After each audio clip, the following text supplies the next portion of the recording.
Olá, eu sou Vanessa Luz. Seguindo aqui, agora vamos para o propósito interno da nossa jornada de vida. Posso perceber a verdade do que está dizendo, mas ainda acho que devíamos ter um propósito em nossa jornada. Do contrário, ficamos sem rumo. Propósito significa futuro, não significa? Como conciliar isso com o viver no presente? Ao partir numa jornada, é claro que ajuda muito sabermos para onde vamos ou, ao menos, a direção geral que estamos tomando. Entretanto, não podemos esquecer que a única coisa real sobre a nossa jornada é o passo que estamos dando neste exato momento. Isso é tudo o que existe. Nossa jornada de vida tem um propósito externo e um interno. O propósito externo é o de alcançarmos o objetivo ou destino, realizarmos o que estabelecemos cumprir, adquirirmos uma coisa ou outra, o que, é claro, envolve o futuro. Mas, se o destino ou os passos que vamos dar no futuro tomam tanto nossa atenção que se tornam mais importantes do que o passo que estamos dando agora, isso significa que perdemos completamente o propósito interno da vida, que não tem nada a ver com aonde estamos indo ou com o que estamos fazendo, mas tudo a ver com de que modo. Esse propósito interno não está relacionado com o futuro, e sim com a qualidade da nossa consciência no momento presente. O propósito externo pertence à dimensão horizontal de tempo e espaço, enquanto o interno diz respeito ao aprofundamento do ser na dimensão vertical do eterno agora. Nossa jornada externa pode conter 1 milhão de passos, mas a jornada interna só tem um, que é o passo que estamos dando nesse exato momento. Quando tentamos, quando tomamos mais consciência deste passo, percebemos que ele já contém dentro de si todos os outros passos, assim como o nosso destino. Esse único passo se vê transformado em uma expressão de perfeição, um ato de grandeza, de grande beleza e qualidade. Ele terá nos levado para dentro do ser e a luz do ser brilhará através dele. Este é tanto o propósito quanto a realização da nossa jornada interior, a jornada para dentro de nós mesmos.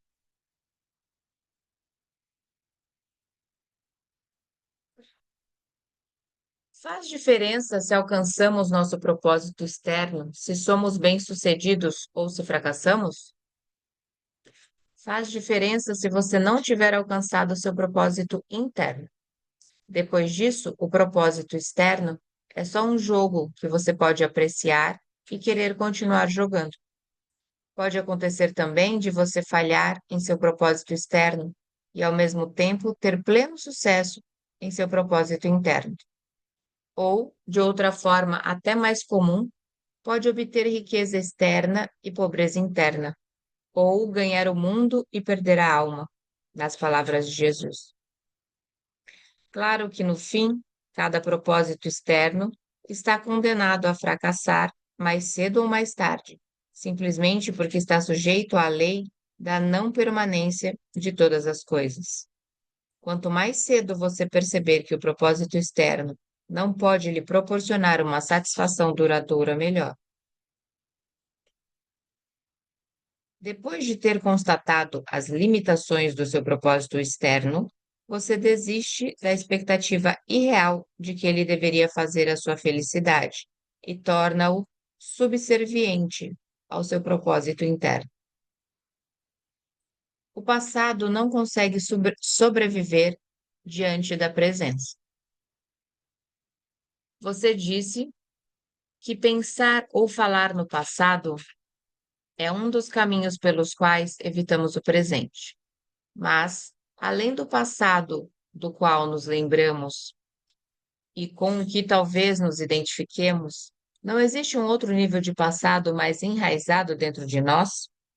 Refiro-me ao passado inconsciente, que condiciona nossas vidas, em especial as experiências dos primeiros anos da infância, até mesmo as experiências de vidas passadas. Existem também os condicionamentos culturais, tão relacionados ao lugar e ao período histórico em que vivemos. Todas essas coisas determinam o modo como vivemos, o mundo, o que pensamos, que tipo de relacionamentos mantemos, como vivemos. Como poderíamos nos livrar de tudo isso? Quanto tempo isso levaria? E se conseguíssemos, o que restaria? O que resta quando terminam as ilusões? Não há necessidade de investigar o nosso passado inconsciente, exceto à medida que ele for se manifestando no presente, na forma de um pensamento, de uma emoção, de um desejo, de uma reação ou de algo externo que nos aconteça. Uma eventual curiosidade quanto ao passado inconsciente poderá ser satisfeita através dos desafios do presente. Quanto mais penetrarmos no passado, mais ele se torna um buraco sem fundo. Haverá sempre alguma coisa a mais. Você pode pensar que precisa de mais tempo para entender o passado, ou se livrar dele, ou, em outras palavras, que o futuro irá finalmente livrá-lo do passado. Isso é ilusão. Só o presente pode nos livrar do passado. Uma quantidade maior de tempo não consegue nos livrar do tempo.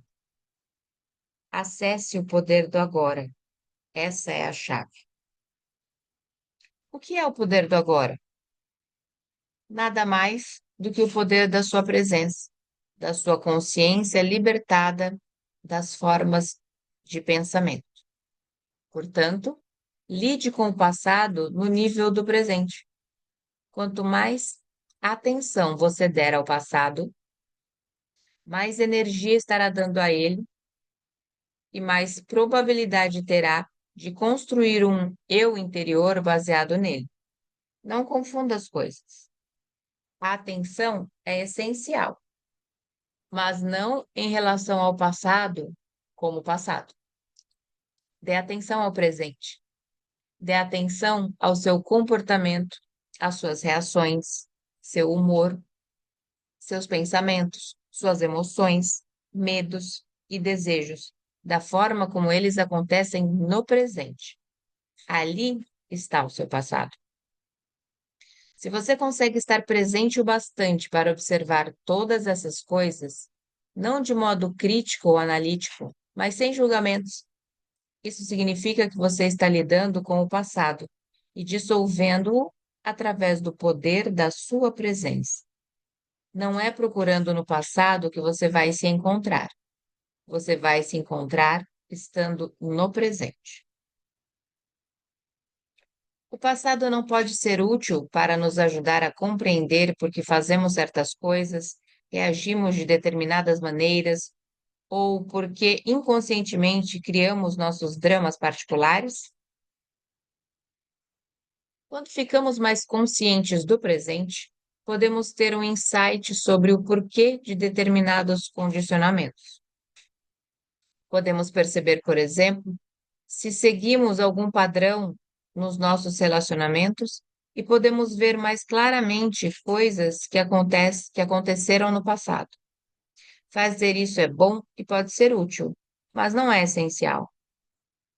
O que é essencial é a nossa presença consciente.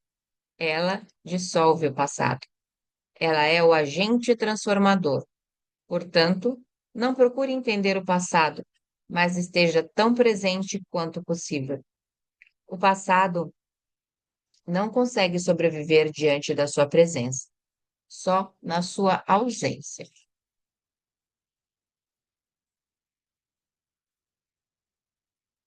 Capítulo 5. O estado de presença.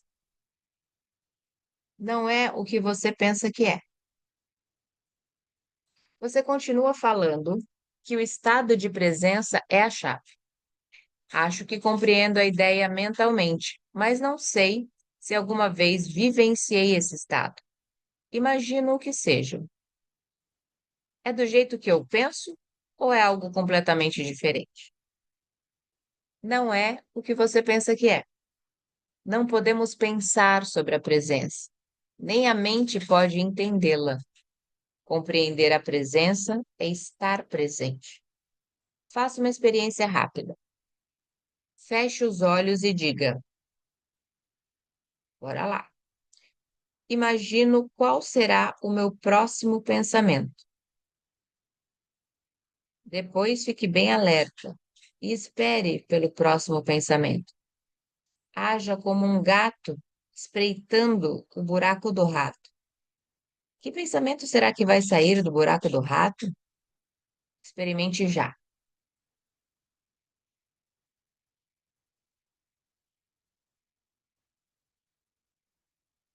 E aí? Tive de esperar bastante tempo até que surgisse um pensamento. Exatamente.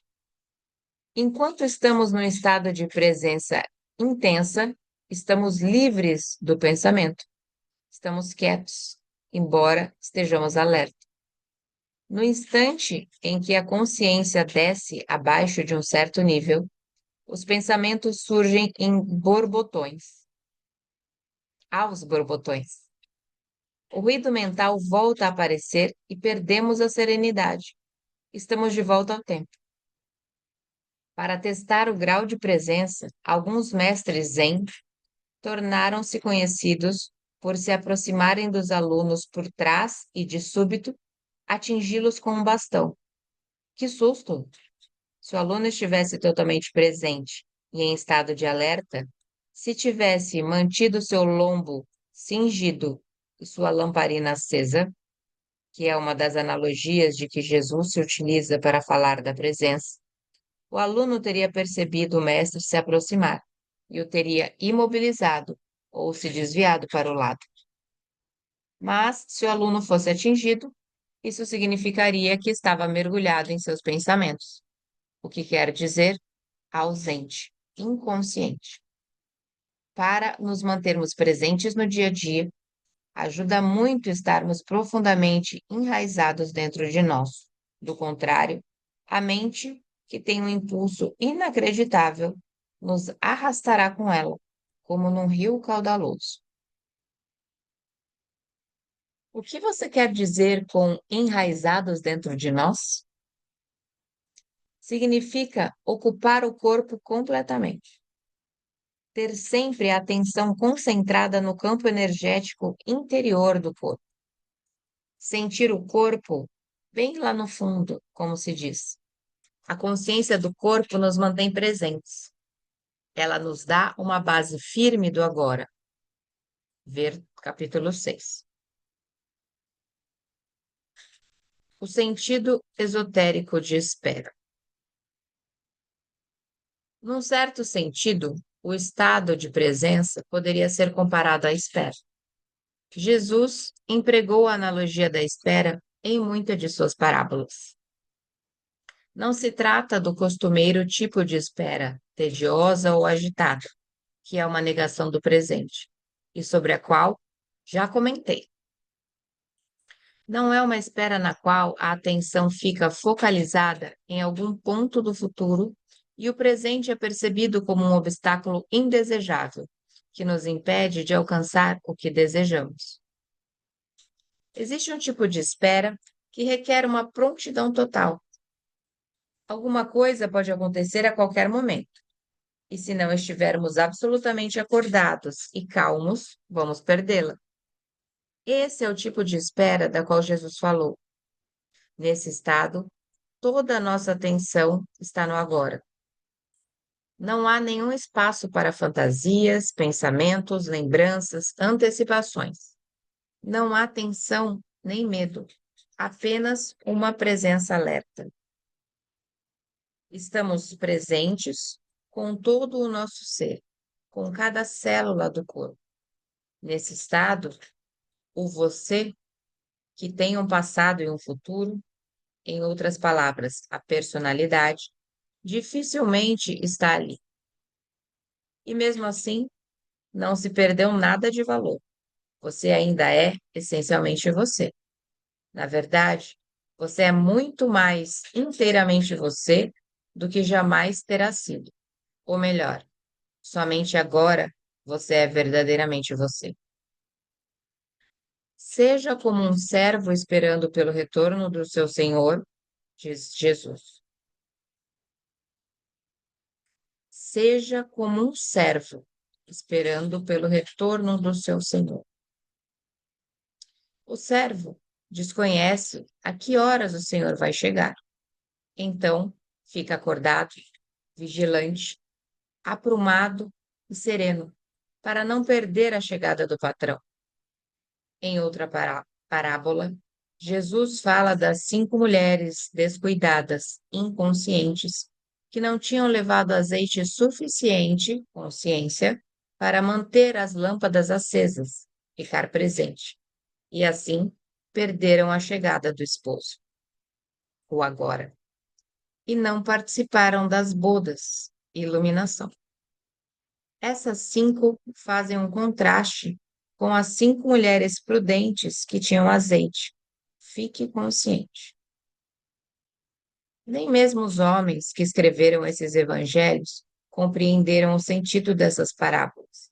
E assim, os primeiros mal entendidos e distorções surgiram enquanto eles estavam escrevendo. Com as interpretações equivocadas, perdeu-se completamente o sentido real. Essas parábolas não são sobre o fim do mundo, mas sobre o fim do tempo psicológico.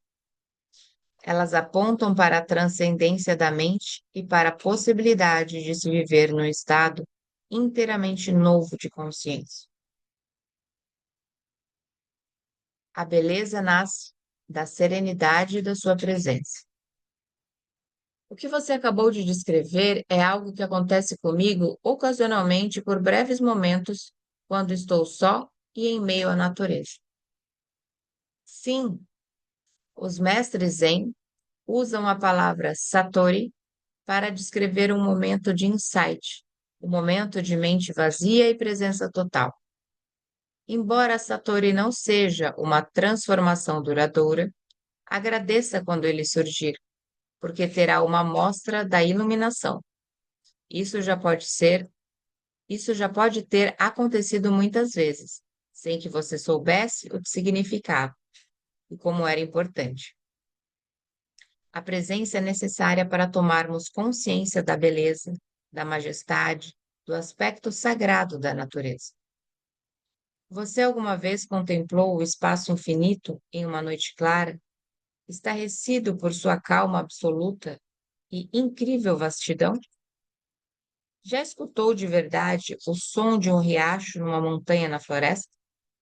Ou o som de um melro ao cair da tarde em um tranquilo dia de verão? Para perceber tudo isso, a mente tem que estar serena. Você tem de se despojar por um momento da sua bagagem pessoal de problemas, do passado e do futuro, e também do seu conhecimento. Do contrário, você olhará, mas não verá. Ouvirá, mas não escutará. Estar totalmente presente é fundamental. Existe algo mais sobre a beleza das formas externas. Algo que não pode ser nomeado, que é inefável, uma essência profunda, interna e sagrada. Onde quer que exista a beleza, essa essência interior brilhará de alguma forma. Ela só se revela quando estamos presentes. Será possível que essa essência sem nome e a sua presença sejam coisas idênticas e uma coisa só? Será que a essência estaria lá sem a sua presença? Vá fundo nisso. Descubra por si mesmo.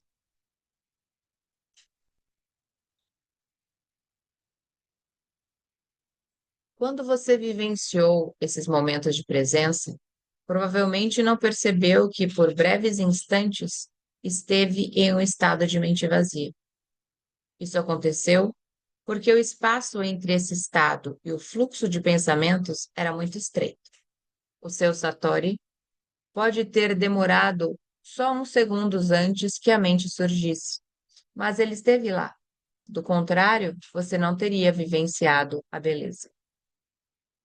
A mente não pode reconhecer nem criar a beleza. Por alguns segundos, enquanto você esteve completamente presente, aquela beleza ou algo sagrado esteve lá. O pequeno espaço, sua falta de vigilância e a falha no estado de alerta impediram que você visse a diferença fundamental entre a percepção, a consciência da beleza sem pensamentos e a nomeação e interpretação disso como um pensamento. O espaço de tempo foi tão pequeno que pareceu ser um simples processo. No entanto, a verdade é que no momento em que o pensamento surgiu, tudo o que lhe restou foi uma lembrança dele. Quanto maior for o espaço entre a percepção e o pensamento, mais profundos seremos como seres humanos, ou seja, mais conscientes estaremos. Muitas pessoas estão tão aprisionadas em suas mentes que a beleza da natureza não existe para elas. Podem dizer que flor linda, mas é apenas um rótulo mental mecânico. Como elas não estão serenas, não estão presentes, não veem a flor de fato, não sentem a sua essência do mesmo modo que não conhecem a si mesmas, não sentem a sua própria essência interior sagrada. Como vivemos em uma cultura dominada pela mente, a maior parte da arte moderna, da arquitetura, da música e da literatura é desprovida de beleza, de essência interior, com raras exceções. A razão é que as pessoas que criaram essas obras não conseguem livrar-se das suas mentes, nem mesmo por um momento. Portanto, nunca estão em contato com aquele lugar interior, onde se originam a verdadeira criatividade e a beleza. A mente pode criar monstruosidades, e não só nas galerias de arte. Olhe para as nossas paisagens urbanas e terrenos baldios em zonas industriais. Numa civilização, nenhuma civilização jamais produziu tanta feiura.